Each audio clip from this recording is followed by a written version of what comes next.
avec moi ici au COP, avec un stagiaire inspecteur, avait abouti à un taux d'acquisition à travers le test de l'ordre de 7 à 10%. C'est-à-dire ceux qui ont suivi l'alphabétisation, passer un test réussi, il serait autour de 7 à 10%.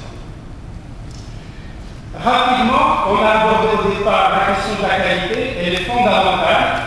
On n'a pas le temps pour trop s'appesantir là-dessus, mais globalement, il y a plusieurs études sur la question des acquisitions, les niveaux d'acquisition des élèves marocains à différents niveaux, au niveau de la quatrième, au niveau de la deuxième année collégiale, etc. Ces testés sont très faibles et très en recul par rapport aux standards internationaux. Ceci a été également confirmé par l'étude faite en 2008-2009 par l'instance nationale d'évaluation du système éducatif qui a fait ce travail-là et a abouti au même résultat, ou des résultats très semblables, pour ce qui est en particulier des langues. Et les problèmes de langue et de difficultés de maîtrise des langues s'appliquent aussi bien à l'arabe que le français que d'autres langues. Ici, vous avez un des dernières études faites, TIS 2011, sur les sciences, et vous avez un peu les scores.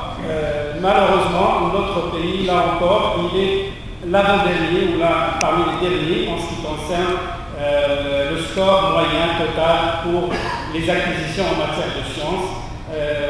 Il est juste avant le IMM au niveau du classement.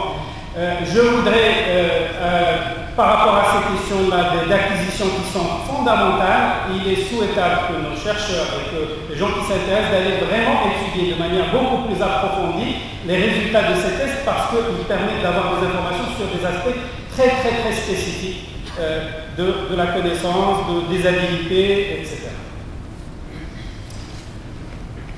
Le plan d'urgence, comme je l'ai dit auparavant, devait lutter contre les incivilités, la violence, etc. Il y a eu des objectifs et mesures, ancrage des valeurs citoyennes dans l'éducation nationale, une charte sur les droits et devoirs de chaque partie devait être mise en place, un partenariat avec les institutions, le port de l'uniforme, etc. Il y a un certain nombre de choses. Malheureusement, on n'a pas ni les moyens ni le temps de faire l'évaluation de cela, mais je voudrais simplement partager avec vous quelques informations d'un travail qui a été fait par un inspecteur également ici au COP sur la question des cours privés de soutien. C'est l'inspecteur Moulay Trines qui a fait un travail intéressant. Je vous invite à utiliser le patrimoine que nous avons au COP, qui a fait une enquête auprès des élèves, auprès des parents et auprès des enseignants. Et les résultats qui ressortent de tout cela sont très préoccupants. D'abord, globalement, il y a des taux très élevés de pratique des cours privés en situation de conflit d'intérêts. C'est-à-dire, je suis votre enseignant et je vous fais des cours de soutien.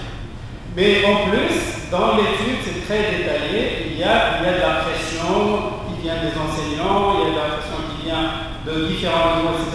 Et c'est une situation très malsaine qui développe beaucoup de compétition et beaucoup d'inéquité, d'inégalité dans le fonctionnement du système. À côté de ça, Mounir Finus, il a également collecté des informations sur le